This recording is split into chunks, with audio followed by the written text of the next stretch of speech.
میت کے نام سے قربانی کرنا اور اس کا گوشت کا کیا حکم ہے؟ معزز ناظرین، میت کے نام سے آپ بلا شبہ قربانی کر سکتے ہیں۔ جس طریقے سے زندہ لوگ اپنے نام سے قربانی کرتے ہیں، اسی طریقے سے آپ اپنے مرحومین اور میت کے نام سے قربانی کر سکتے ہیں۔ اب رہا اس کا گوشت کا حکم، تو جس طریقے سے آپ قربانی کرتے ہیں اور اس کا گوشت خود بھی کھاتے ہیں، دوسرے لوگوں کو کھلاتے ہیں، پڑوسیوں میں تقسیم کرتے ہیں، رشتہ داروں کو دیتے ہیں، اسی طریقے سے آپ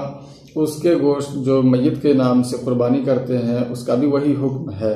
ہاں، اگر میت نے آپ کو مرنے سے پہلے وصیت کر گیا ہو، یعنی کہہ دیا ہو کہ آپ میری جانب سے قربانی کر دینا، میرے نام سے قربانی کر دینا، تو اس کا گوشت اب آپ اپنے خاندان والوں کو یا امراء اغنیاء کو نہیں کھلا سکتے ہیں، نہیں دے سکتے ہیں۔ اس کا پورا گوشت صدقہ کر دینا ضروری ہے، چاہے وہ خاندان ہی کے لوگ ہوں یا آپ دوسرے لوگ ہوں۔ جو غربا فقراء ہیں اس میں بانٹ دینا، تقسیم کر دینا، صدقہ کر دینا ضروری ہے۔ اب اگر اس میں سے آپ نے اگر کچھ کھا لیا، جیسے کہ بعض لوگ کلیجی وغیرہ کچھ حصہ نکال کے کھا لیتے ہیں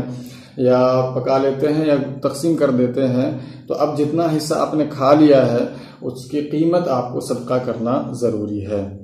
اللهم صل على سيدنا ومولانا محمد اللهم صل على سيدنا ومولانا محمد اللهم صل على سيدنا ومولانا محمد